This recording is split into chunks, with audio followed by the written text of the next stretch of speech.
Sorry, I was with the mic muted. So, hi everyone, welcome to the Productized podcast. My name is Teresa and I will be your host today. For the past few years, we have been doing a series of interviews with product innovators, successful makers, and entrepreneurs. Our mission is to inspire, connect, and empower more people to get into product roles and help you to be a better professional. Today, we have Lauren Isaacson, a market and UX research consultant from Vancouver, British Columbia. She began her career doing research and brand strategy for digital ad agencies in Los Angeles, California, but left that world behind and gravitated towards a career in research after moving to Canada in 2009. Since then, she has been an in-house research team of one of the Motion Canada and TELUS Digital and interim leader of the Market Research Department of BC's hydroelectric utility, a subcontractor for agencies such as Blink, Macadamian, and Applause, and a direct consultant for small startups, national organizations, and anything in between. So, welcome, Lauren, and thank you for being with us today. How are you, and what time is now here in Canada? I'm good. It's 8 o'clock in the morning. Thank you for asking. And yeah, so this is the very beginning of my day.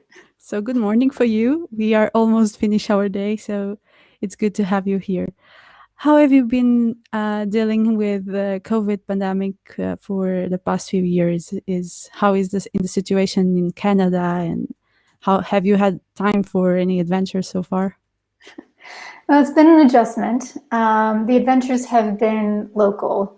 So we did take a small trip to the interior high desert for a couple days. We've been doing some hiking. My husband has been taking advantage of it. He's taken up kayaking. For us, it's also been an adjustment because it used to be that I was the only one who worked from home, and now my husband is also someone.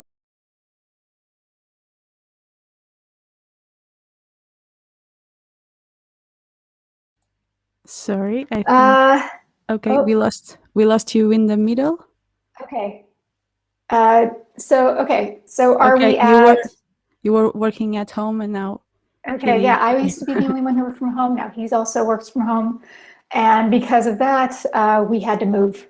So we are one of those silly people who moved houses in a pandemic market because we needed office space. So now we both work from home and we do it somewhat comfortably. My husband's in the middle of setting up his office. He gets his desk today, so he won't be working from the kitchen table. And I am working on getting our new place decorated to a point that it feels like home and not just a space to live in. Yeah, sometimes not moving it's not a bad thing, so I think it's a positive thing. Great.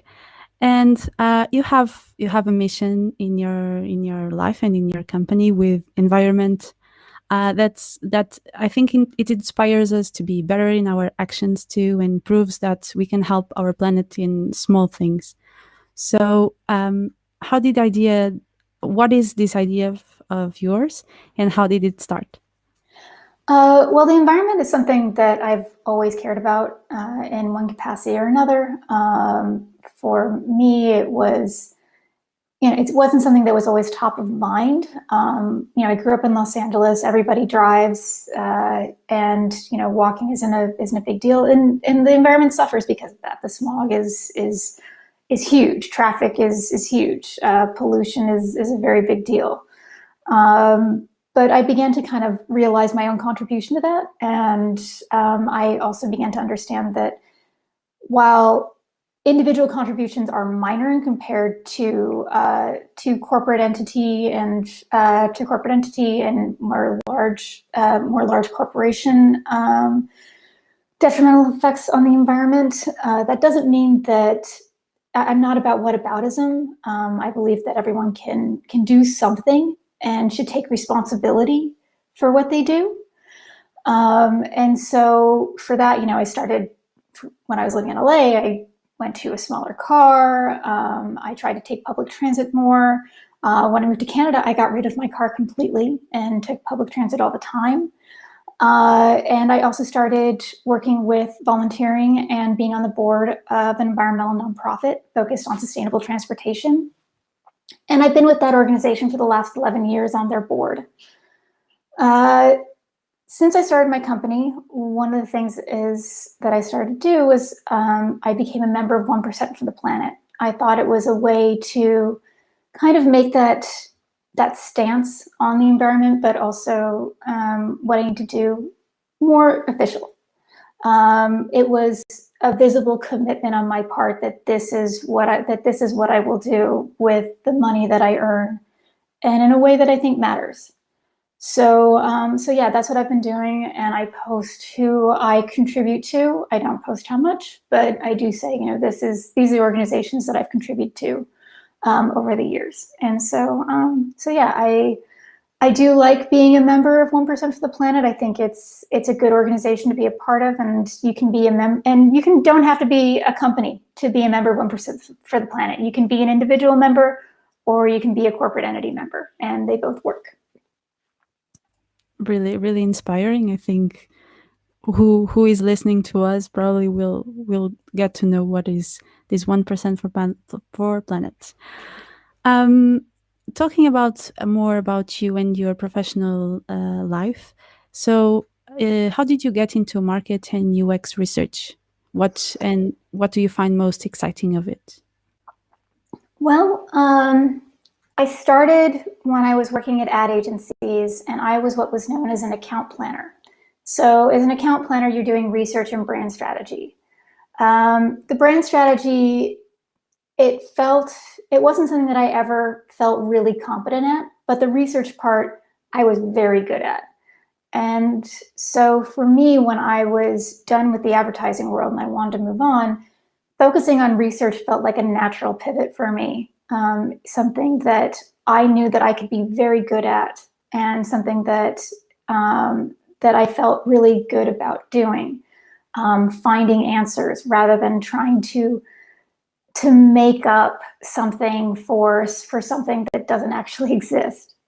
So it felt more tangible, more real, like something that I could do. And when I was interviewing for jobs, when people asked me, like, what are you passionate about? And like, what makes you passionate about your job or anything like that? I'm just like, I am passionate about competency. So it is easy to love your job when you know you're good at it. And so that is kind of why I'm passionate about research. That's why I love doing it. That's why I love doing qualitative research and talking to people and finding the stories and finding like what's going to help my clients serve their customers better by listening to people and understanding the threads and what's the commonalities between, and what are the things that they can do that are going to meet those challenges. I love what I do because I'm good at it. So let me guess that's why Curio Research was born, because you love what you do. Exactly. So, well, a little bit, yeah. Basically, I was trying to find a job. And so I was laid off from the last company that I worked for. And in this world of research, I try to tell people, I'm just like, this is not a stable career. It goes up and down according to the economy. And so you have to be prepared for that. Yeah, I was trying to find a job, and there are very few full-time jobs in Vancouver in a research capacity. And so while I was trying to find a full-time job, I started taking on contracts. And then it got to the point where I was taking on enough contracts that I didn't need a job. And that was very new for me. And so then I just stuck with it because I'm just like, I kind of like this. I kind of like not having a job. It's great. Great point of view. And so here on Curio, you work with companies and agencies. So what are the main needs that you find on working with them? And if you feel a big difference between small and big agencies, companies, teams, all of them? Yeah. I would say smaller companies and startups, usually they are not quite as certain as to what their needs are from a research capacity. They tend to be more general and broad in their questions, and they tend to maybe just focus on the usability portion of it and not really on understanding the problem first. Whereas when you're working with larger organizations, there tends to be more of a professionalism to the research approach. They go out, they are very clear in their brief as to what their needs are, and they go and they get proposals from multiple agencies. They go with the proposal they think is best, and then they start the process there. And so it's already been established what their needs are. Usually when I'm approached by smaller organizations, there's a step in between where I'm just like, okay, let's have a conversation about what you want and what's actually going to help you. And then I will come up with a way to get to that. But usually the questions that I'm first brought in with are very broad to really effectively research. So that's typically the differences I see between smaller companies and larger companies. And I think you sort of answer my next question. That is, why do you think that UX research is so important, and most in product or any area? Let's go. Yeah. So user experience research and market research. I am of a minority opinion that there's a lot of overlap between those two fields. And a lot of what I'm asked to do in a UX research capacity could very easily fit into market research. For instance, right now, a lot of what I'm doing, I am testing concepts to see whether or not they resonate with the target audience, and also trying to understand what their needs are. That could easily fit into market research. There's no reason why I can't call that market research. But I'm doing it on behalf of a UX research agency, on behalf of a UX research team. So yeah, that makes it UX research. I would say it's important. Market research is important when you are a young startup, because you want to understand the problem space. You also want to understand what is the potential of that problem space and whether or not you are on the right track. Because you may see a problem, but that may not be a problem that is going to lead to a profitable business long-term.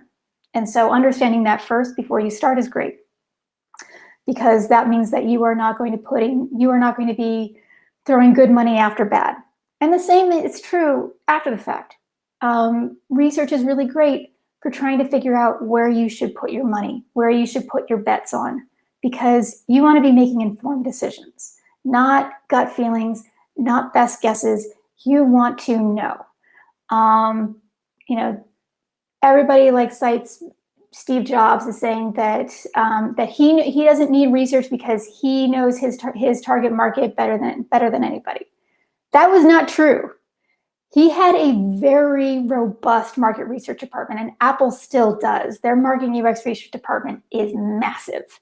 They know their customers because they make an effort to know their customers.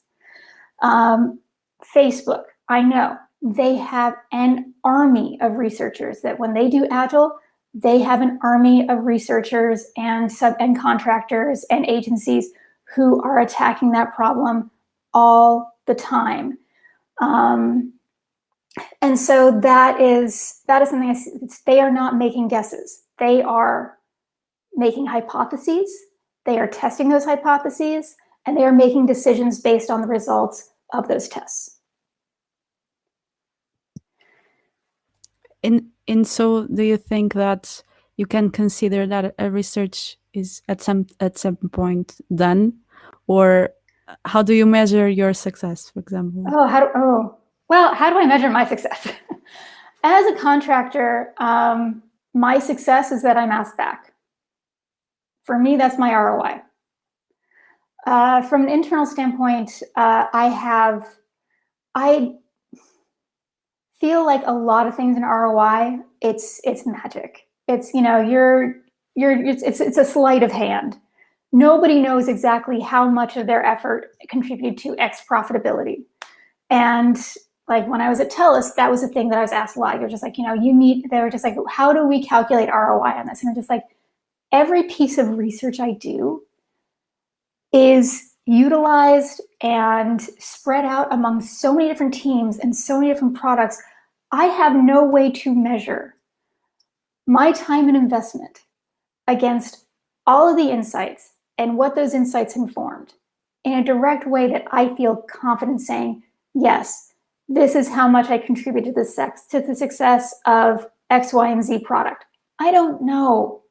I can't tell, but I know that the research I did helped refine the decisions being made, and people spent less time pursuing projects or opportunities that weren't going to lead anywhere or were the wrong choices. Hopefully I did that. But can I put a firm number to that? I don't think I ever can. And I think that most people who do put ROI on things, while I think it's a necessary part of being part of the business experience, I think a lot of it is just, it's not real. It's just magic. And what do you? Unfortunate, yeah. And what do you find the most difficult when you run a study? So you have lots of research methods, and so how do you reach the right person in the right way for the study you are doing? It always depends. I think that recruiting is something that is often taken for granted, and people don't understand how difficult it is to get the right people, especially B2B projects, getting people who have a business expertise and who might use your product. That's usually very expensive. They cost a lot to get into the room to work on your study. Business to consumer is easier, but you still are looking to get the right people. And it always depends on who your target audience is. And sometimes there's a lack of appreciation as to how hard that target audience is to reach and what is the size of that target audience.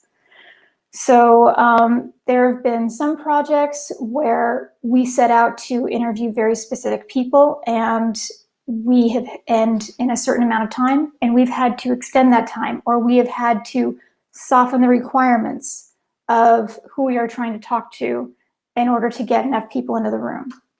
I am always someone who, the more specific you are, the more I would recommend that you hire a professional recruiter to help you.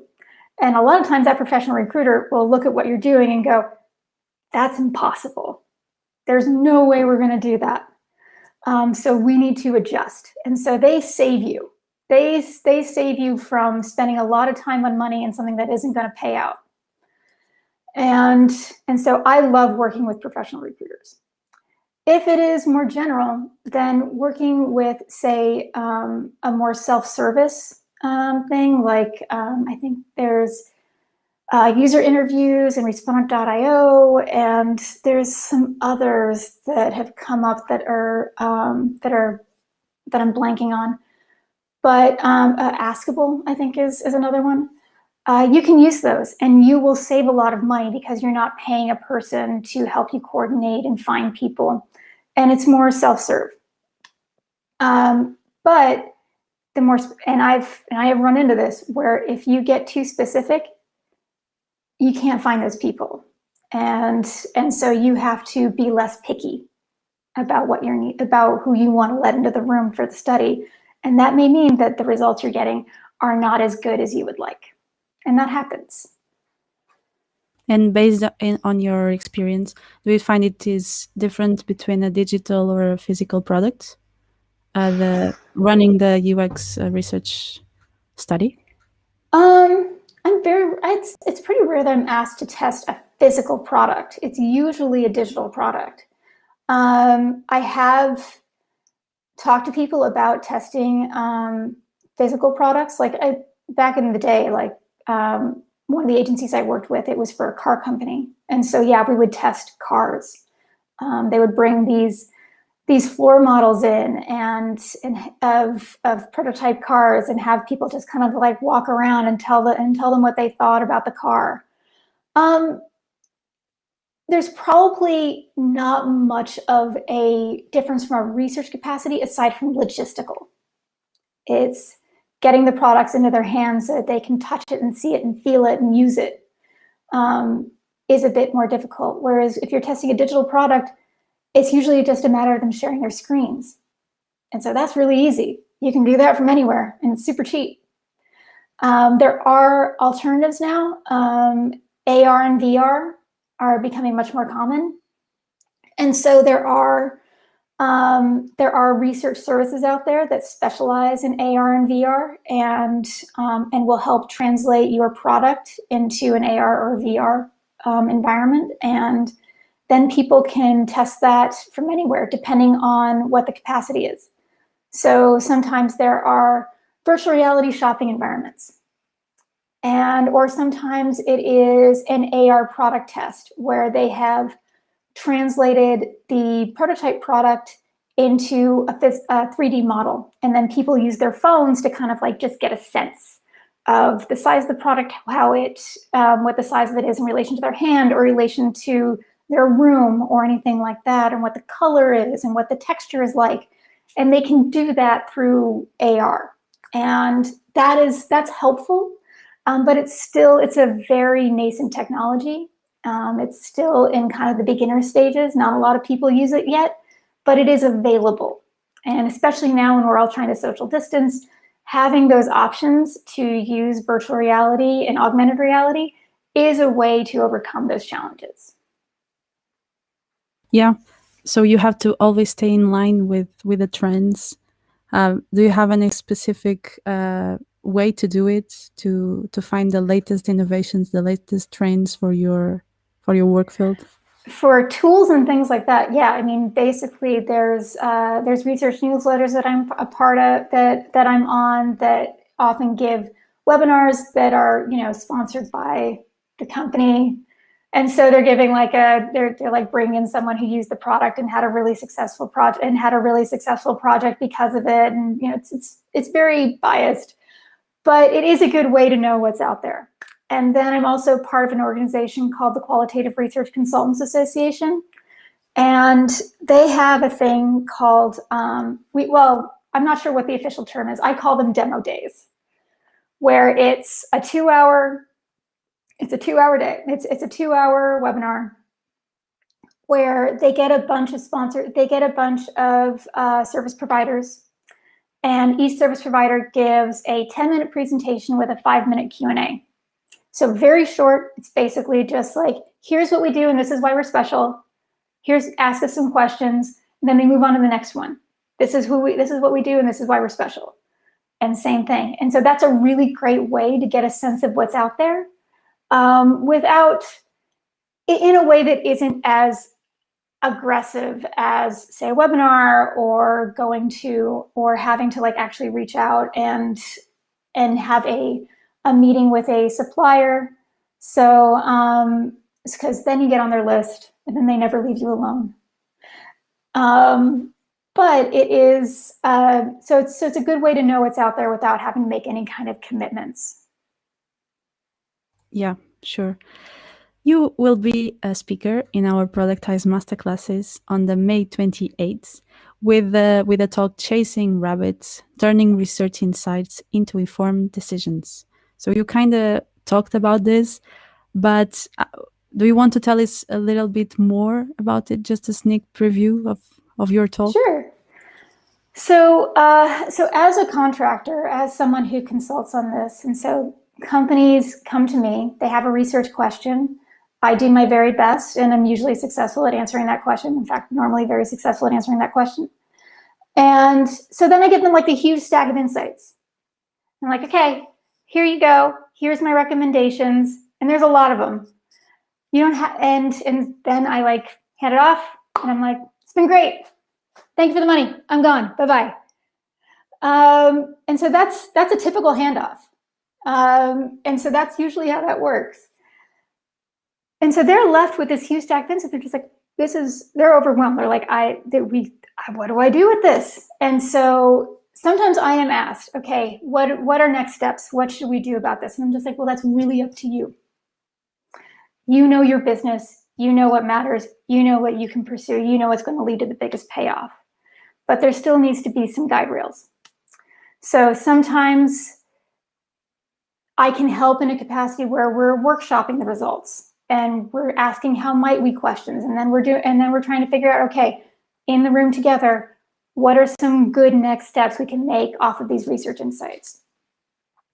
And part of that is recognizing that not every research insight is worth pursuing.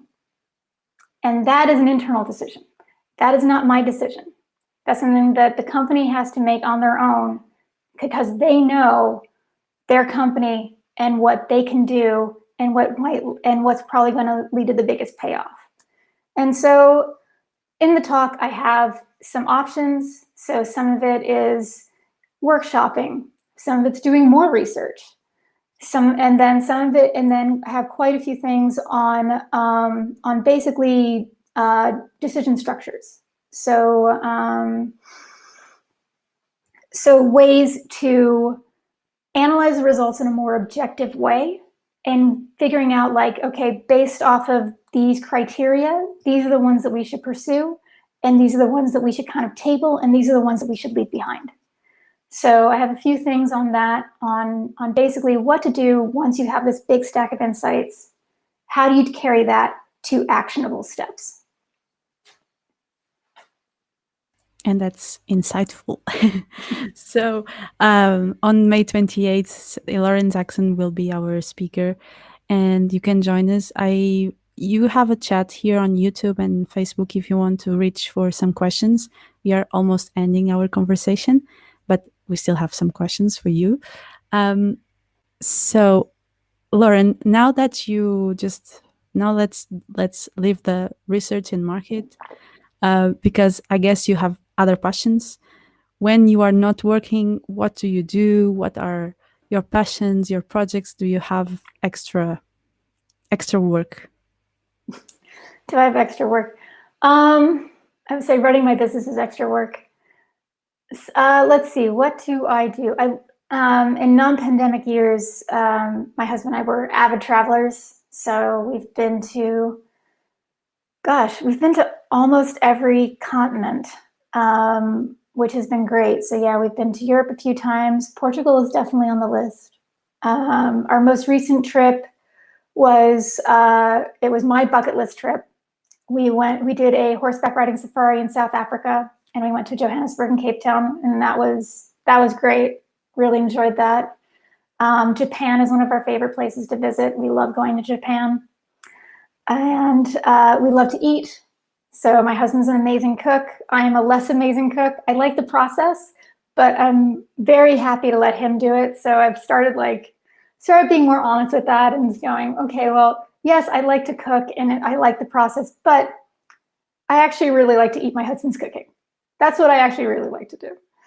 Let's see, what else? I like being outside. I like going hiking. I'm not that athletic. I do enjoy riding my bike to get around. I find that to be a really great thing to do.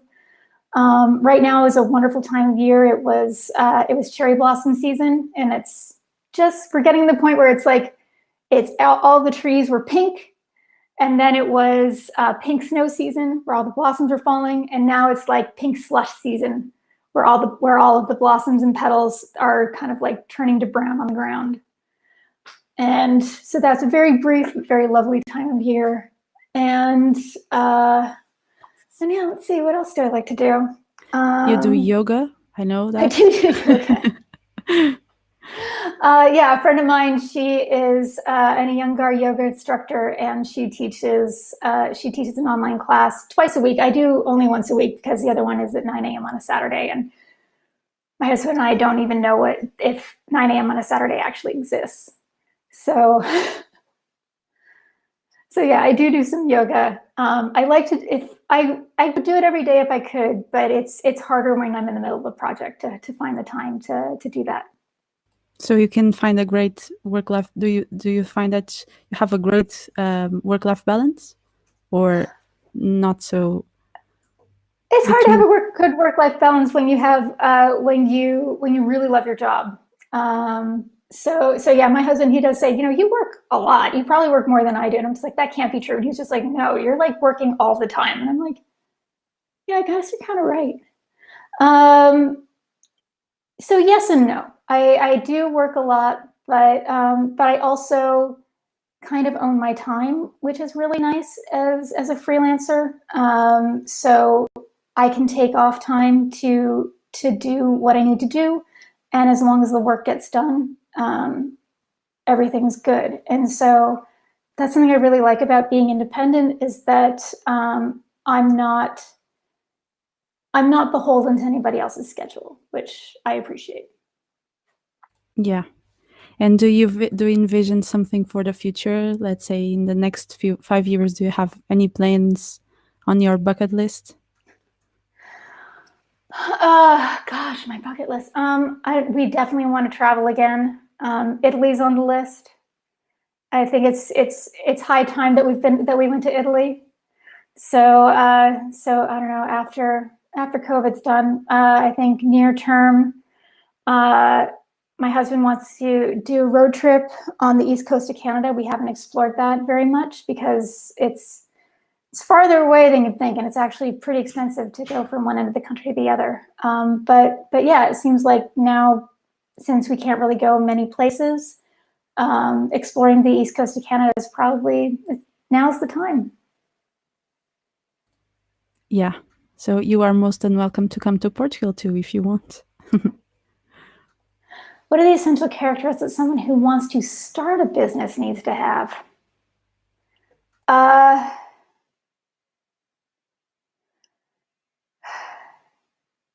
don't know. That's a really good question. For people that I know, I don't know that many entrepreneurs. I know one who was moderately successful.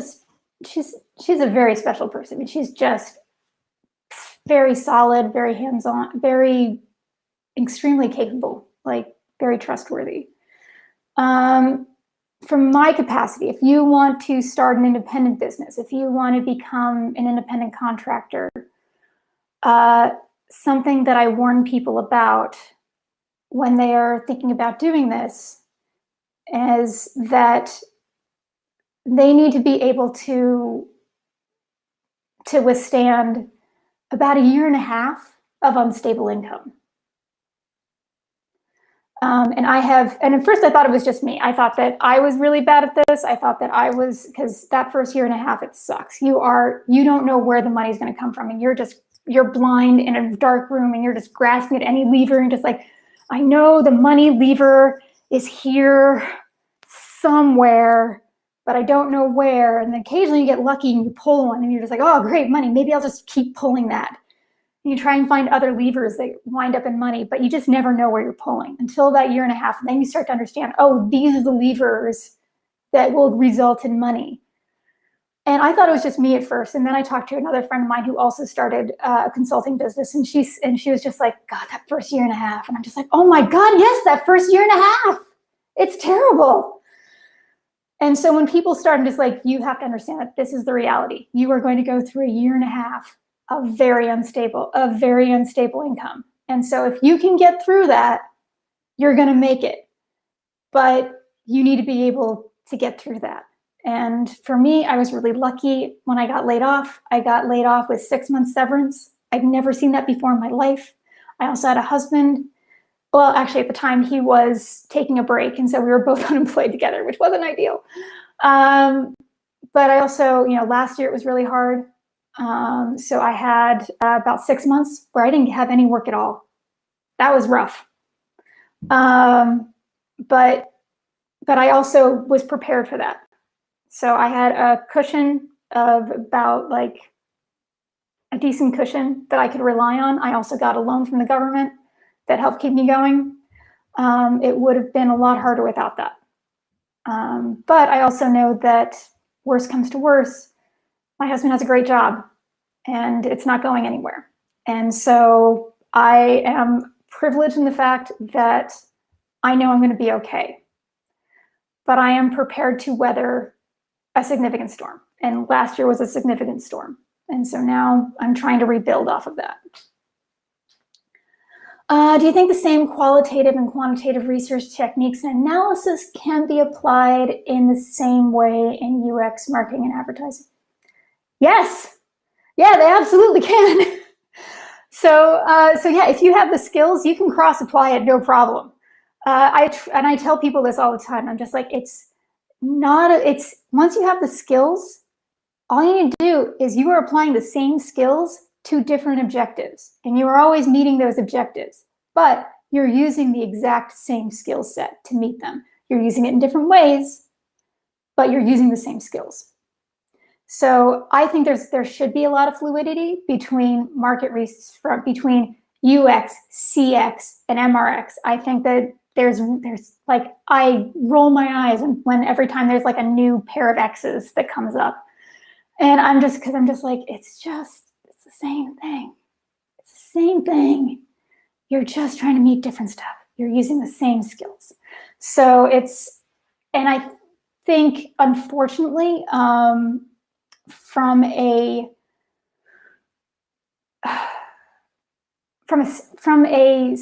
say a staffing perspective, I think it's a way of gatekeeping, because it's a way of bifurcating people who have very specific experience. And so it's really hard to cross-pollinate. It's really hard for people who are new into fields but have very firm skill sets in other areas to enter into, say, UX or CX. And that was my experience when I first started.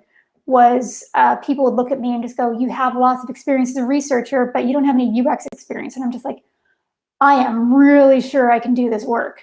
I am 100% sure I can do this work. But no one was going to hire me because I didn't have UX on my resume. And I totally got that. So I found an agency who didn't care. And they started using me, and they were able to, and that was my way of putting UX on my resume. And honestly, it's not like I'm using a different skill set at all. I'm using the same skills that I was using as a market researcher. I'm just applying to that. Thank you, Lauren. It was really inspiring talking to us. Do you have any suggestions for us? Any book you would like to recommend? Oh gosh, sure. So for people who are looking to hire a consultant or an agency, there is a book by Catherine Korostoff, and I believe I sent you a list of some recommendations. So there's a book by Catherine Korostoff called How to Hire and Manage Marketing Research Agencies.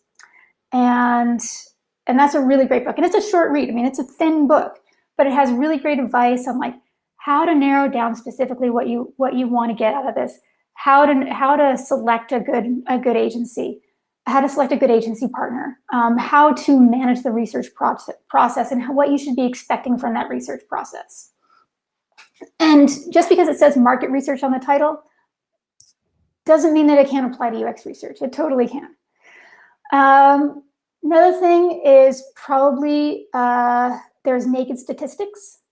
I forget the author, but Naked Statistics is one because it basically gives you just a really good way to understand the language of statistics. There we go. So yeah, How to Hire and Manage Market Research Agencies by Catherine Korostoff. Great book. There's Naked Statistics. That's also a great book because you should understand stats. You shouldn't just come in and say, oh, well, this is bigger, therefore it's better. And it's just like, there's more underneath that. You should understand the language of stats. And especially since statistics and data rule so much of our decisions these days, understanding statistics is a good thing to do. And it's written in a really great way. My father is a surgeon, and he was just like, all of these kids, they're all talking about like data, decisions, statistics, and I really don't know what the hell they're talking about. And I'm just like, okay, you should read this book. And he was so glad. He was just like, thank you so much. I totally got it. That book was written so well. And read it multiple times because you should be able to know this and speak to it well. Oh, it's another book that I would recommend. There is UX Strategy by Jamie Levy. That's a really great one. And it basically goes through, because I read that and I was just like, it was some kind of like Svengali thing of like of how UX strategy works, and I thought, oh my god, I'm going to learn so much of this, and I'm just like, yeah, that's a pretty standard research process. So, and there were some things like she was doing more guerrilla style research, but I was just like, yeah, that could go really well. So yeah, UX strategy is a good one. Don't know if I had others, but those are a good 3 that you should probably read. Yeah, and we will share your list of recommendations on our Medium channel, on our Medium post. So thank you very much. It was very inspiring talking to you today, and thank you for being with us today, Lauren. For you that are listening at home, we are finished, but if you want to engage in a tech startup environment, if you are interested in starting a career in product and meet the most high-profile personalities in the industry, we are looking for volunteers for the Productized Masterclasses. So check the description to get to know more about it, and check our website. And we will have a next podcast next week on the May 12th with Anita Gremmels from, she's a principal product manager at Farfetch. And yeah, it will be a good time too. So thank you again, Lauren. It was really nice, and have a nice day in Canada. Have a nice evening. Yeah, thank you very much. Thank you, Bye-bye. Teresa. Bye. Bye-bye.